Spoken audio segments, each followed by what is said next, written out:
नमस्कार, उत्तराखंड की खबरों में आपका स्वागत है। मैं हूं आपके साथ सुरभि राजपूत। बुलेटिन की शुरुआत करते हैं। मुख्यमंत्री पुष्कर सिंह धामी ने नई दिल्ली स्थित राष्ट्रीय रंगशाला पर गणतंत्र दिवस 2023 परेड के लिए उत्तराखंड राज्य की चयनित मानस खंड की झांकी का निरीक्षण किया और झांकी में सम्मिलित उत्तराखंड के कलाकारों को कर्तव्य पथ पर प्रदर्शित की जाने वाली उत्तराखंड की कला और संस्कृति के लिए अग्रिम शुभकामनाएं दी हैं। मुख्यमंत्री ने झांकी के संबंध में निर्देश दिए कि झांकी का निर्माण उच्च कोटि का किया जाए, जिसमें उत्तराखंड राज्य की कला एवं संस्कृति की झलक गणतंत्र दिवस परेड में देखने को मिले।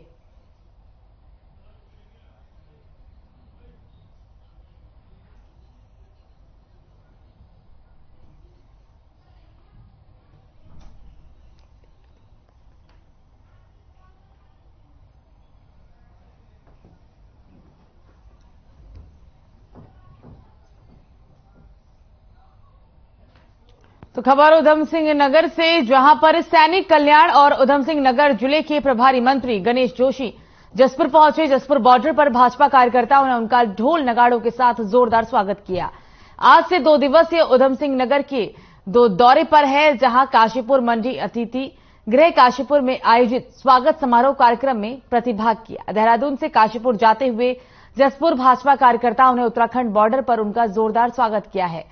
सैनिक कल्याण मंत्री गणेश जोशी ने घोटालों को लेकर कहा कि धामी सरकार काम कर रही है। ये जितने भी घोटाले हुए हैं, ये कांग्रेस कार्यकाल में हुए हैं।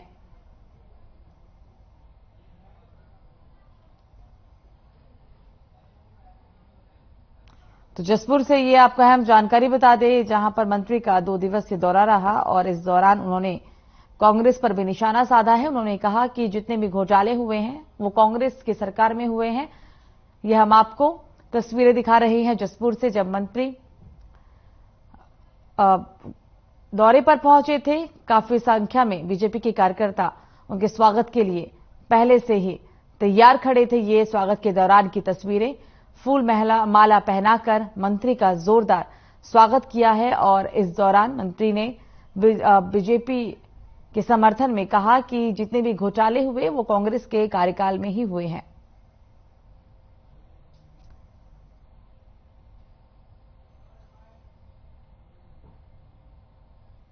देखिए, पुष्कर धामी सरकार 2 जो है, जिस हिसाब से काम कर रही है, ये जितने भी घोटाले हुए हैं कांग्रेस के कार्यकाल में हुए हैं। पहले घोटालों को दबा दिया जाता था, लेकिन आज धामी सरकार एक एक घोटाले को जनता के सामने ला रही है, एक एक दोषी को सजा दिलाने का काम कर रही है। धामी सरकार का संकल्प है कि हम सही को छोड़ेंगे नहीं और गलत को छोड़ेंगे नहीं। कोई कितना भी बड़ा व्यक्ति हो, कितना बड़ा अधिकारी हो, और कहीं लिप्त पाया जाएगा तो उसके खिलाफ कार्रवाई होगी। ये हमारी सरकार का संकल्प है। तो देहरादून से एक बड़ी खबर सीबीआई ने की है ताबड़तोड़ छापेमारी। उद्योगपति विंटलास प्रकरण से जुड़ी है, बताई जा रही है ये कार्रवाई। सीबीआई ने मामले में 4 मुकदमे दर्ज किए। अभी तक कोई भी आधिकारिक पुष्टि नहीं हुई है। ये बड़ी कार्रवाई, बड़ी खबर आपकी टीवी स्क्रीन पर। फिलहाल अभी इस पूरे छापेमारी को लेकर कोई भी आधिकारिक पुष्टि नहीं हुई है। 4 मामले दर्ज किए गए हैं। देहरादून सीबीआई ने ताबड़तोड़ छापेमार कार्रवाई की। उद्योगपति विंटलास प्रकरण से जुड़ी बताई जा रही है ये छापेमारी। लेकिन आपको एक बात यहां बता दें कि इस पूरे छापेमारी को लेकर और मामले को लेकर किसी भी तरह की कोई भी आधिकारिक पुष्टि नहीं हुई है। सीबीआई ने ताबड़तोड़ छापेमार कार्रवाई की। उद्योगपति के प्रकरण से जुड़ी ये पूरी छापेमारी है और अभी इस पूरे मामले को लेकर किसी भी तरह की कोई आधिकारिक पुष्टि नहीं हुई है। सीबीआई ने इसमें 4 मुकदमे भी दर्ज किए हैं, लेकिन जो खबरें हैं उसके लिए हम आपको बता दें कि कोई आधिकारिक पुष्टि इस पूरे मामले में और इस पूरे छापेमारी में आधिकारिक पुष्टि नहीं हुई है। हालांकि कहा जा रहा है कि सीबीआई ने 4 मुकदमे दर्ज किए हैं। उद्योगपति प्रकरण से संबंधित यह कार्रवाई हुई है, लेकिन कोई आधिकारिक पुष्टि नहीं हुई है।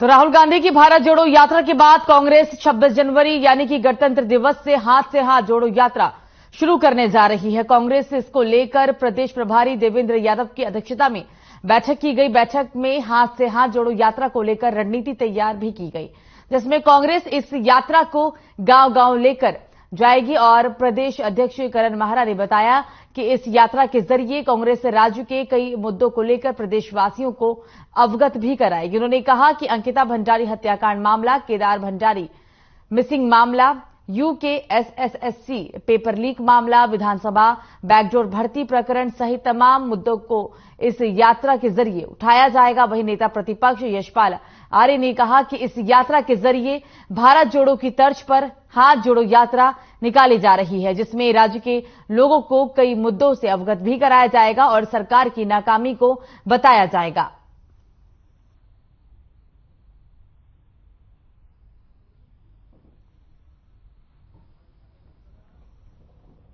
राहुल गांधी जी की जो भारत जोड़ो यात्रा है उसी का दूसरा क्रम यह है, जिसमें हर स्टेट में हाथ से हाथ जोड़ो यात्रा निकलनी है। और जितने इश्यूज लेके राहुल गांधी जी चल रहे हैं, वो चाहे राष्ट्रीय मुद्दे हों, भ्रष्टाचार से रिलेटेड, बेरोजगारी से रिलेटेड, चाहे सीमाओं के खतरे से रिलेटेड, चाहे अर्थव्यवस्था, गिरती हुई अर्थव्यवस्था से रिलेटेड, और चाहे वो गंगा जमनी तहजीब को जो नुकसान बीजेपी और आरएसएस ने पहुंचाया है, सारे देश के लोगों को भारत का नागरिक माना जाए, इस बात को लेकर यात्रा निकली है। और इस यात्रा के दूसरे फेज में हाथ से हाथ जोड़ो यात्रा 26 जनवरी से लेकर 26 मार्च तक चलनी है, जो हर गांव के हर घर तक जानी है। सर्वधर्म संभाव कांग्रेस का उद्देश्य रहा है, सबको साथ लेके चलो, और भारत को बनाने में सबका योगदान, सबकी भूमिका रही है।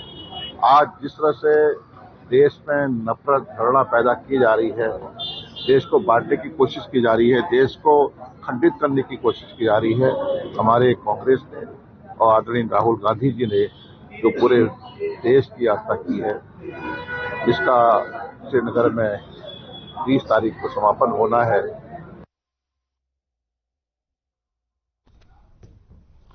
तो बागेश्वर के ऐतिहासिक सरयू बगड़ में एक और तिघामी का स्नान और जनेऊ संस्कार हो रहे हैं। आपको बता दें कि दूसरी ओर ऐतिहासिक कुली बेगार के खात्मे की परंपरा को जीवित रखने के लिए सभी राजनीतिक दलों द्वारा अपने अपने पंडाल लगाकर राजनीतिक दलों के विचारों को रखने की परंपरा को निभाया जा रहा है। बागेश्वर में इस साल भी मकर संक्रांति के पर्व पर बीजेपी, कांग्रेस और यूकेडी राजनीतिक दलों ने अपने अपने पंडाल लगाए।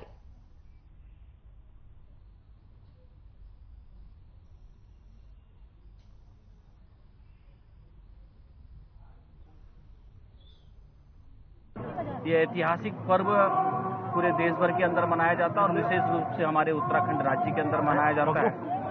और बागेश्वर की बागनाथ की इस पवित्र भूमि पर इसका महत्व और भी बढ़ जाता है कि जिस प्रकार से गोरों को और अंग्रेजों को भगाने के लिए कुली बेगार के बहियों को जलाने का इस बागनाथ के पवित्र धाम में 1921 के अंदर आज ही के दिन हमारे इस क्षेत्र के स्वतंत्रता संग्राम सेनानियों ने गोरों को भगाने के लिए संकल्प लिया था।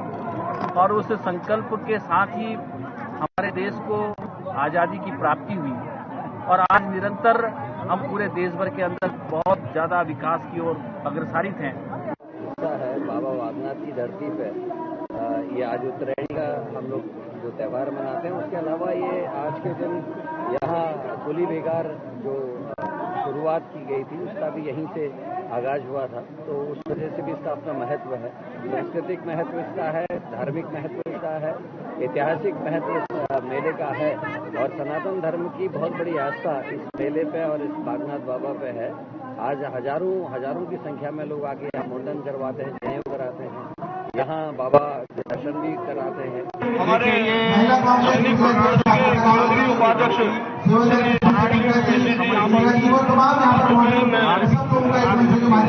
करता हूँ और राजनीतिक चेतना का केंद्र आज रूपरेखा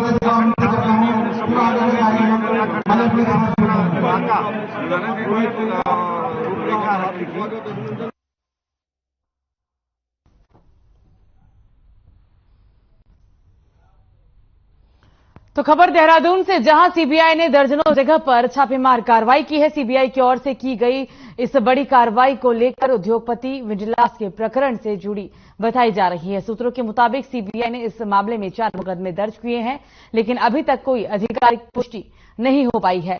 पिछले दिनों राज्य सरकार ने ही सुधीर विजिलांस के खिलाफ 3 मुकदमे को सीबीआई को ट्रांसफर किया था।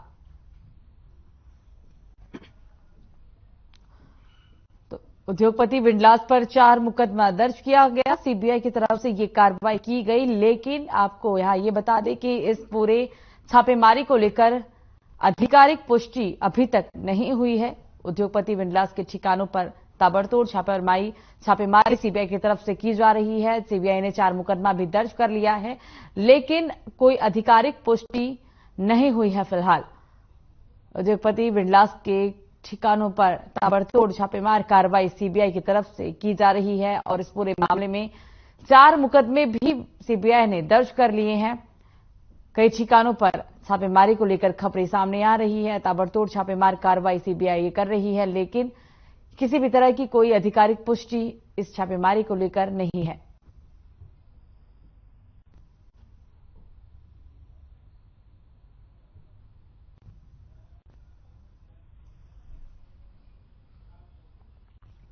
तो खबर देहरादून से, जहां महिला स्वयं सहायता समूह से जुड़ी सैकड़ों महिलाओं ने रैली निकाली। महिलाओं ने महिला और बाल विकास विभाग के खिलाफ विरोध प्रदर्शन भी किया।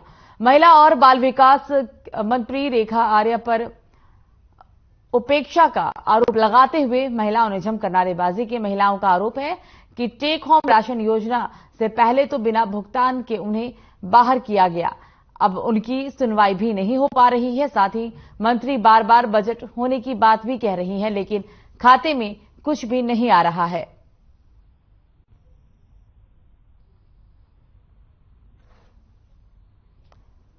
बाल विकास विभाग के खिलाफ ये प्रदर्शन आप देहरादून से देख रहे हैं, जहां महिलाओं ने बाल विकास विभाग के खिलाफ जोरदार प्रदर्शन किया। ये विरोध प्रदर्शन की तस्वीरें राजधानी देहरादून से महिलाओं के द्वारा रैली निकाली गई और बाल विकास विभाग के खिलाफ ये रोष प्रदर्शन महिलाओं का। हाथों में बैनर लेके महिलाएं सड़कों पर उतरी और बाल विकास विभाग के खिलाफ नारेबाजी की।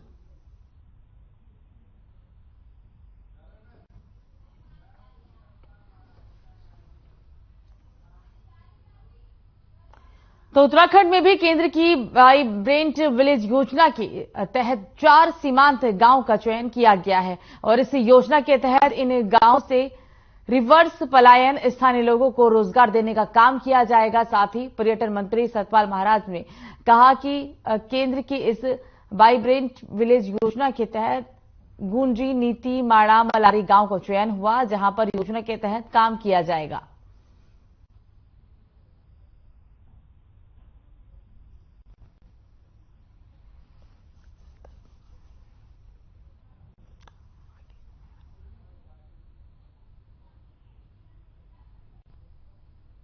केंद्र सरकार की कुछ योजनाएं हैं जिसके तहत हम गुंजी, नीति, मलारी और माणा का हमने चयन किया है और यहां पर रिवर्स माइग्रेशन और स्थानीय लोगों को रोजगार देने की हमने जो है पूरी योजना बनाई है।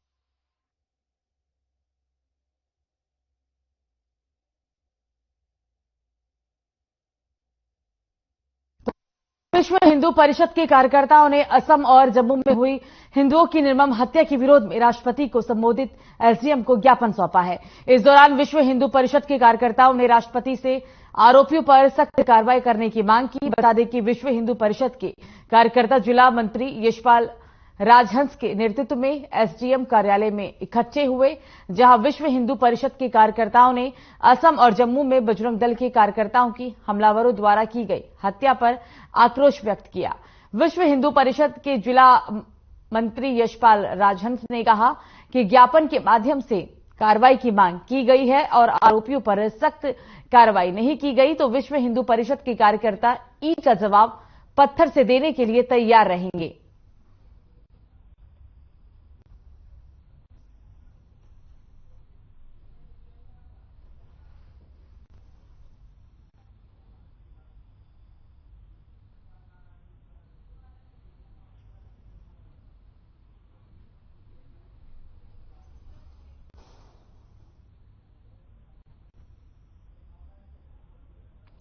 तो बाजपुर में विश्व हिंदू परिषद के कार्यकर्ताओं ने असम और जम्मू में हुई हिंदुओं की निर्मम हत्या के विरोध में राष्ट्रपति को संबोधित एक एसडीएम को ज्ञापन सौंपा। साथ ही इस दौरान विश्व हिंदू परिषद के कार्यकर्ताओं ने राष्ट्रपति से आरोपियों पर सख्त कार्रवाई करने की मांग की। आपको बता दें कि विश्व हिंदू परिषद के कार्यकर्ता जिला मंत्री यशपाल राजहंस के नेतृत्व में एसडीएम कार्यालय में इकट्ठा हुए।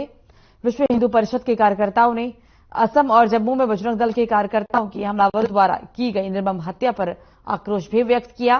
विश्व हिंदू परिषद के जिला मंत्री यशपाल राजहंस ने कहा कि ज्ञापन के माध्यम से कार्रवाई अगर नहीं की गई तो इस दौरान विश्व हिंदू परिषद के कार्यकर्ता ईंट का जवाब पत्थर से देने के लिए तैयार रहेंगे।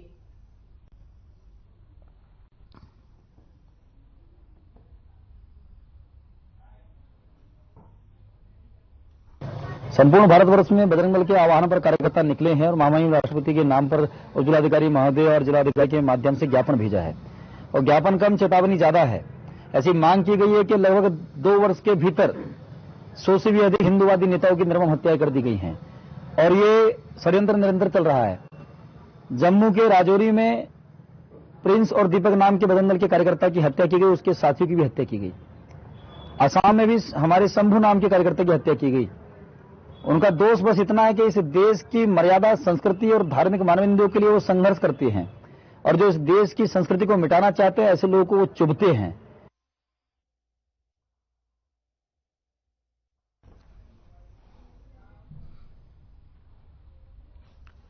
तो दिनेशपुर थाना अंतर्गत चंदन नगर गांव में 42 साल की अधेड़ ने मानसिक रूप से परेशान होकर आत्महत्या कर ली। आम के पेड़ में फांसी लगाकर जीवन लीला को समाप्त कर लिया। पूरी घटना पर चंदन नगर गांव में शोक का माहौल बन गया है। चंदन नगर ग्राम सभा के ग्राम प्रधान विकास सरकार ने कहा कि कुछ दिनों से निताई मंडल मानसिक रूप से परेशान चल रहा था, जिसको लेकर परिवार के लोग बहुत परेशान भी थे। उन्होंने मामले को लेकर पुलिस को सूचना भी दी। फिलहाल पुलिस ने शव को कब्जे में लेकर पोस्टमार्टम के लिए भेज दिया है। पुलिस आगे की कार्रवाई में भी अब जुट गई है। तो मानसिक रूप से परेशान 42 साल के युवक ने आत्महत्या की। कि इनके परिजनों के घर से निताई मंडल ने फांसी लगा ली है। तो मैं 2, 5, 10 मिनट बाद में आने के बाद इनके घर में आया, आके देखा कि ये लोग उससे पहले ले गए थे, डॉक्टर के पास ले गए थे। और निताई मंडल कुछ दिन से मानसिक थोड़ी सी परेशानी थी और मानसिक टेंशन था उसका कि उनके कुछ हल्के उल्के बीमारी भी थे। फिर हम लोग गाँव के ग्रामीण लोगों को बुलाया। बुलाने के बाद हमने जानकारी की इनके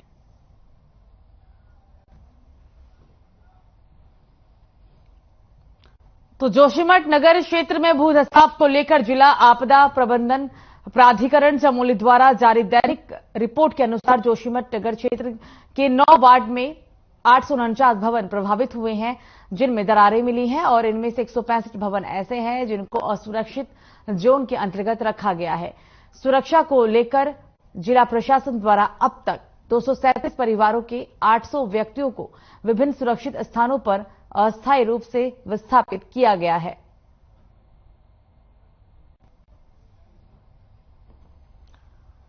तो जोशीमठ की ये तस्वीरें हम आपको दिखा रहे हैं। जोशीमठ में लगातार प्रशासन के द्वारा लोगों को अस्थायी जगह पर ले जाने का सिलसिला बना हुआ है। हालांकि आपको बता दें कि 849 ऐसे घर जहां दरारें देखने को मिली, 849 मकान ऐसे थी जहां पर दरारें देखने को मिली और इन लोगों को कई जगहों पर शिफ्टिंग भी किया जा रहा है। ये जोशीमठ की तस्वीरें। कई दिनों से लगातार जोशीमठ में भूधसाव को लेकर लोगों की जिंदगी अस्त व्यस्त हो गई है और लोग दूसरे जगहों पर जाने के लिए मजबूर हैं और अब प्रशासन की तरफ से 849 मकानों को चिन्हित किया गया है। तो राजकीय कन्या इंटर कॉलेज कोटद्वार में ओएनजीसी फाउंडेशन ने डे सर्किट कार्यक्रम का आयोजन किया, साथ ही जिसमें मुख्य अतिथि के तौर पर विधानसभा अध्यक्ष रितु खंडूरी पहुंची। इस दौरान उन्होंने प्राथमिक विद्यालय के 840 बच्चों को ड्रेस किट बांटे गए। आपको बता दें कि इस दौरान उन्होंने बच्चों को इंक्रीज करने और शिक्षा के साथ जुड़े रहने के लिए एनओजीसी फाउंडेशन का धन्यवाद भी किया है।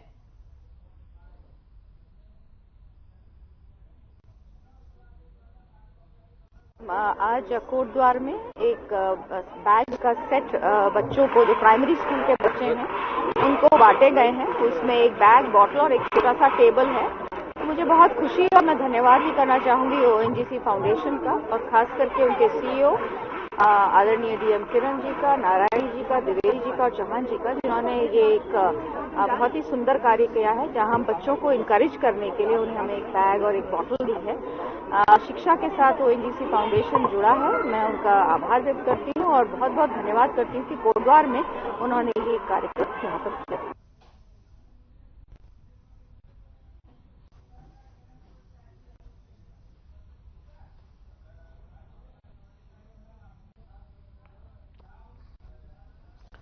तो अब खबर है टनकपुर से, जहां पर मुख्यमंत्री के कार्यक्रम के दौरान पत्रकार के साथ अभद्रता की गई थी। आपको बता दें कि बीते दिनों मुख्यमंत्री के कार्यक्रम के दौरान टनकपुर कोतवाल चंद्रमोहन सिंह ने वरिष्ठ पत्रकार देवेंद्र चंद्र देवा के साथ अभद्र व्यवहार करने का मामला सामने आया था, जिसके चलते अब पत्रकारों के बाद पूर्णागिरी टैक्सी एसोसिएशन में भी आक्रोश देखा जा रहा है।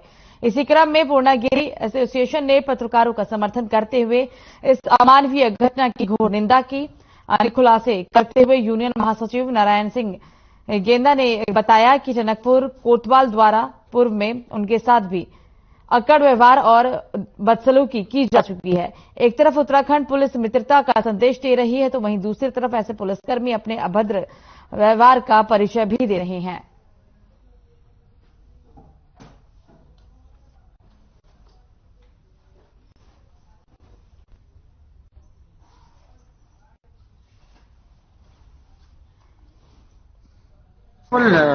पूर्णागिरी टैक्सी एसोसिएशन पत्रकार बंधुओं के समर्थन में है और आम आदमी के साथ में, जबकि पुलिस, उत्तराखंड प्रशासन पुलिस हमारी एक मित्र के रूप में होती है, वो मित्र के साथ में अभद्रता का अपना परिचय दे रहे हैं। और वो भी एक जो रोज आए दिन समाज की सेवा करते हैं ऐसे पत्रकार बंधु लोगों को, मतलब उनके साथ में अगर ऐसा मिसगाइड वो कर रहे हैं तो ये बहुत गलत बात है कोतवाल साहब की।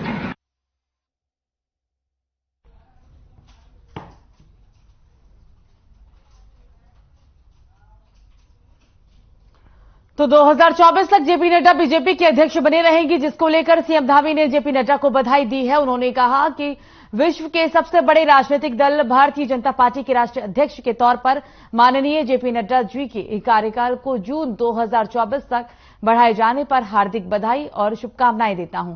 साथ ही कहा कि अध्यक्ष के रूप में आपके कुशल नेतृत्व में पार्टी ने नए कीर्तिमान स्थापित किए हैं। निश्चित तौर पर फिर से आपके बहुमूल्य मार्गदर्शन में बीजेपी आगामी चुनावों में नई बुलंदियां छुएगी।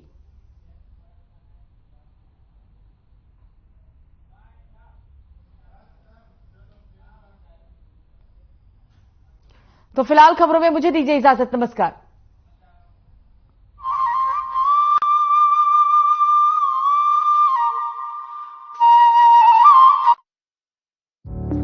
Through constant innovation